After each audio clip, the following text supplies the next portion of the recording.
नमस्कार बच्चों। उत्तराखंड सीरीज़ का आज हमारा है 82वां दिन। जैसा कि आप सभी जानते हैं, हमारे चैनल पे चल रही है उत्तराखंड जिला सीरीज़, जिसमें हमने वर्तमान में समाप्त किया अपना जिला उधम सिंह नगर। कल के वीडियो में हमने उधम सिंह नगर जिले से रिलेटेड 25 महत्वपूर्ण प्रश्न पढ़े। उसी कड़ी में आज हम क्या करेंगे, 25 महत्वपूर्ण प्रश्न उधम सिंह नगर के बारे में पढ़ेंगे। और कल से आएगी हमारा आखिरी जो ज़िला बचा है, चंपावत डिस्ट्रिक्ट, चंपावत ज़िले पे वीडियो। और उसी के साथ क्या होगा, हमारा ज़िला सीरीज़ समाप्त हो जाएगी। तो स्क्रीन पर आपको क्वेश्चन दिख रहे हैं।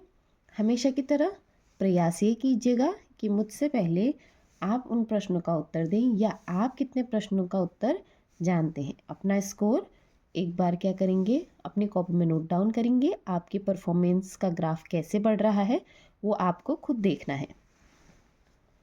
आज का पहला प्रश्न हमारा, उधम सिंह नगर का कुल जनघनत्व कितना है। पॉपुलेशन डेंसिटी पूछ रहा है। तो जनघनत्व है उधम सिंह नगर का 649। आज का दूसरा प्रश्न हमारा, पंतनगर में कृषि विश्वविद्यालय की स्थापना कब की गई। पंतनगर में कृषि विश्वविद्यालय की स्थापना हमारी 1960 में करी गई थी। आज का तीसरा महत्वपूर्ण प्रश्न हमारा, बाजपुर नगर का पुराना नाम क्या है। ये क्या है, उधम सिंह नगर का एक प्रसिद्ध नगर है। इसका जो पुराना या प्राचीन नाम है वो है मुंडिया। आज का चौथा प्रश्न हमारा, उधम सिंह नगर के किस नगर को उज्जैनी नगर के नाम से जाना जाता है। अब थोड़ा सा रिलेट करके देखोगे तो उज्जैन किला कहाँ है, काशीपुर में है। तो उज्जैनी नगर किसे कहा जाएगा, काशीपुर को ही कहा जाएगा। उज्जैनी नगर क्यों कहा जाता है, यहाँ पे क्या है, उज्जैन किला भी है। अगला इम्पोर्टेंट क्वेश्चन हमारा, अटरिया मेला किस जनपद में लगता है। ये इम्पोर्टेंट मेला है, ये आपको पता होना चाहिए। ये लगता है हमारा उधम सिंह नगर में। अगर जिला पूछेगा तो उधम सिंह नगर किस स्थान पे लगता है, प्रॉपर नाम आएगा तो रुद्रपुर में लगता है हमारा अटरिया मेला। छठा प्रश्न आज का, जशपुर शहर का पुराना नाम क्या था। जशपुर शहर का पुराना नाम, प्राचीन नाम पुराने नाम क्या होते हैं, थोड़े महत्वपूर्ण होते हैं। और ये भी क्या है, उधम सिंह नगर का एक प्रसिद्ध नगर है। तो जशपुर शहर का पुराना नाम हमारा शाह जाफर था। अगला प्रश्न हमारा, कुमाऊं का पहला साइबर थाना कहाँ व कब खोला गया। ये क्वेश्चन ध्यान से देखना, ये कुमाऊं का पूछ रहा है, पूरे उत्तराखंड का नहीं पूछ रहा है। तो कुमाऊं का जो पहला साइबर थाना था वो रुद्रपुर में खोला गया। और कब खोला गया, 1 जनवरी 2021। क्वेश्चन ध्यान से, पहला साइबर थाना वो भी कुमाऊं का। आज का आठवां प्रश्न, उधम सिंह नगर कितने जिलों को स्पर्श करता है। मैंने आपको पढ़ाते वक्त बताया था, उधम सिंह नगर और हरिद्वार दो ऐसे ज़िले हैं जो सबसे कम जिलों को स्पर्श करते हैं। ये दोनों दो दो जिलों को ही स्पर्श करते हैं, 2 जिलों को स्पर्श करते हैं। नाम पूछेगा तो पहला तो है नैनीताल और दूसरा है हमारा चंपावत। आज का 9वां प्रश्न हमारा, उधम सिंह नगर की पुरुष साक्षरता कितनी है। यहाँ की साक्षरता न्यूनतम है, आपको पता है। अगर सेपरेटली पूछा जाएगा, अलग प्रश्न के रूप में पूछा जाएगा कि पुरुष साक्षरता कितनी है, तो वो है 81.09%। वहीं अगला प्रश्न सेम इसी कड़ी में, उधम सिंह नगर की महिला साक्षरता दर कितनी है। तो महिला साक्षरता है यहाँ की 64.45%। आज का 11वां महत्वपूर्ण प्रश्न हमारा, चीनी यात्री ह्वेन सांग ने उधम सिंह नगर के किस प्रसिद्ध स्थल का विवरण किया। चीनी यात्री जब यहाँ की यात्रा में आए थे तो उन्होंने ऊधम सिंह नगर के एक प्रसिद्ध स्थल का विवरण किया है और वो स्थल क्या है? गोवीशाण। ये इम्पोर्टेंट प्रश्न है। अगला है एरोमा पार्क कहाँ स्थित है? एरोमा पार्क पूछ रहा है, तो ये हमारा काशीपुर नगर में स्थित है। आज का 13वां प्रश्न हमारा, किस कमेटी ने ऊधम सिंह नगर को प्रस्तावित उत्तराखंड में शामिल करने का प्रस्ताव रखा था? जब उत्तराखंड को एक अलग राज्य बनाने की बात चल रही थी तो ऊधम सिंह नगर को उसमें ऐड करा जाए कि नहीं करा जाए, ये बात देखी जा रही थी। तो एक कमेटी थी जिसने सजेस्ट किया था कि ऊधम सिंह नगर को क्या है, उत्तराखंड में शामिल किया जाए। उस कमेटी का नाम पूछा जाता है, वो है जॉर्ज कमेटी। ये भी क्या है, इम्पोर्टेंट क्वेश्चन है आपका। अगला प्रश्न, काशीपुर नगर पालिका कब बनी? काशीपुर नगर पालिका हमारी 1872 में बनी। नगर निगम कब बनी, ये आप मुझे कमेंट सेक्शन में बताएंगे। अगला है, काशीपुर का पुराना नाम क्या था? आपने जसपुर का नाम देख लिया, बाजपुर का देख लिया, काशीपुर शहर का भी क्या है, एक प्राचीन नाम था। प्राचीन में इसे गोवीशाण कहा जाता था या उज्जैनी नगरी कहा जाता था। आज का 16वां महत्वपूर्ण प्रश्न हमारा, प्रसिद्ध चैती मेला कहाँ लगता है? चैती मेला कहाँ लगता है? काशीपुर ऊधम सिंह नगर में लगता है। इसी कड़ी में अगला प्रश्न हमारा, काशीपुर के किस मंदिर के पास चैती मेला लगता है? ऊपर प्रश्न था चैती मेला कहाँ लगता है।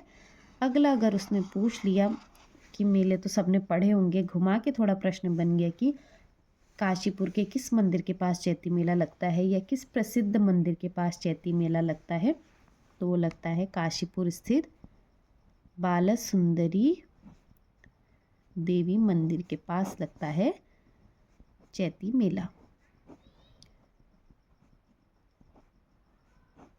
अगला प्रश्न, बोक्सा जनजाति की सबसे बड़ी देवी कौन मानी जाती है? तो इससे आपको एक प्रश्न ये भी पता चल रहा होगा कि बोक्सा जनजाति भी क्या है, ऊधम सिंह नगर में रहती है। उनकी सबसे बड़ी देवी कौन मानी जाती है? तो वो मानी जाती है चामुंडा देवी।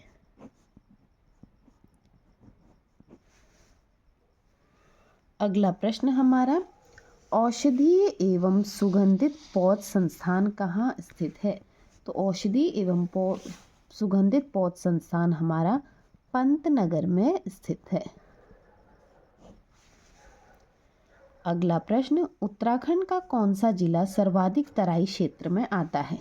ये जब परीक्षा वाणी का भाग 4 कराया था, अध्याय 4, उसमें मैंने आपको पूरा नक्शे में दिखाया था कि उत्तराखंड का जो सर्वाधिक तराई क्षेत्र में आने वाला जिला है वो है ऊधम सिंह नगर। और ऊधम सिंह नगर पढ़ाते टाइम ही मैंने आपको बताया था कि इसका अधिकतर क्षेत्र तराई क्षेत्र में आने के कारण क्या है, कृषि के लिए बहुत उपयोगी है यहाँ की जमीन। अगला प्रश्न हमारा, राज्य में सर्वाधिक गन्ना उत्पादन किस जनपद में होता है? गन्ना शोध संस्थान कहाँ है हमारा? ऊधम सिंह नगर में। और सर्वाधिक गन्ना कहाँ होता है? वो भी होता है हमारा ऊधम सिंह नगर में। अगला महत्वपूर्ण प्रश्न हमारा, नानक मत्ता गुरुद्वारा कहाँ स्थित है? ये गुरुद्वारा बहुत बड़ा है, इसलिए परीक्षा में पूछा जा सकता है। ये है हमारा ऊधम सिंह नगर में। ऊधम सिंह नगर में स्थित है हमारा नानक मत्ता गुरुद्वारा। और इसी से रिलेटेड एक और इम्पोर्टेंट क्वेश्चन इसी कड़ी में, कुमाऊं का अन्न भंडार किसे कहा जाता है? तो कुमाऊं का अन्न भंडार भी किसको कहा जाता है? नानक मत्ता गुरुद्वारा को कहा जाता है। आज का 24वां प्रश्न, खटीमा गोलीकांड कब हुआ था? खटीमा गोलीकांड हमारा ये हिस्टोरिकल पर्पस से थोड़ा इम्पोर्टेंट क्वेश्चन है, इसलिए मैंने आपको पढ़ाया नहीं है, मैंने आपको बोला है ऐतिहासिक जितने भी पॉइंट्स हैं, बिंदु हैं, वो मैं आपको उत्तराखंड के इतिहास में डिटेल में बताऊंगी। लेकिन अगर आप ऊधम सिंह नगर पढ़ रहे हो तो आपको ये पता होना चाहिए कि खटीमा गोलीकांड 1 सितंबर 1994 को हुआ था। ये प्रश्न डायरेक्ट पूछा जाता है कि खटीमा गोलीकांड कब हुआ था, आपको पता होना चाहिए। इसके पीछे का पूरा इतिहास आपको उत्तराखंड के इतिहास में ही पढ़ाऊंगी। अगला है आज का लास्ट प्रश्न, रामडोला का मेला कहाँ लगता है? तो रामडोला का मेला भी हमारा खटीमा उधम सिंह नगर में लगता है। खटीमा उधम सिंह नगर में लगता है रामडोला मेला। तो इसी के साथ कल के और आज के 25 महत्वपूर्ण प्रश्न मिला के हमने समाप्त किए उधम सिंह नगर जिले के 50 महत्वपूर्ण प्रश्न। हमेशा की तरह प्रयास यही रहा कि अच्छे, इंटरेस्टिंग और इम्पोर्टेंट क्वेश्चन मैं आपके लिए लेकर आऊँ, जिससे क्या हो सके, आपका एक बार उस जिले से रिलेटेड सारा रिवीजन हो सके। कल से चैनल पे आएगी हमारी चंपावत जिले की सीरीज़ और वो हमारा लास्ट जिला होगा। इसके बाद हमारा उत्तराखंड जिला सीरीज़ समाप्त हो जाएगी, जैसा कि आप सभी को पता है। उसके बाद आपको कंटिन्यूटी देखने को मिलेगी किसमें, हमारी परीक्षा वाणी सीरीज़ में। इसी के साथ अपने वीडियो को आज यहीं पर समाप्त करती हूँ। उम्मीद करती हूँ आपको मेरा मेहनत, मेरा प्रयास पसंद आ रहा होगा। प्लीज़ ज़्यादा से ज़्यादा बच्चों के साथ इसे शेयर कीजिए, ज़्यादा बच्चों को मेरे चैनल से जोड़ें, मेरे चैनल को शेयर करें, ताकि क्या है, ये मेहनत और भी बच्चों के काम आ सकें। ऐसा है कि हर कोई कोचिंग इंस्टीट्यूट में जाकर पढ़ाई करना अफोर्ड नहीं कर सकता है, हर कोई महंगे महंगे इंस्टीट्यूट में जाके नहीं पढ़ सकता है।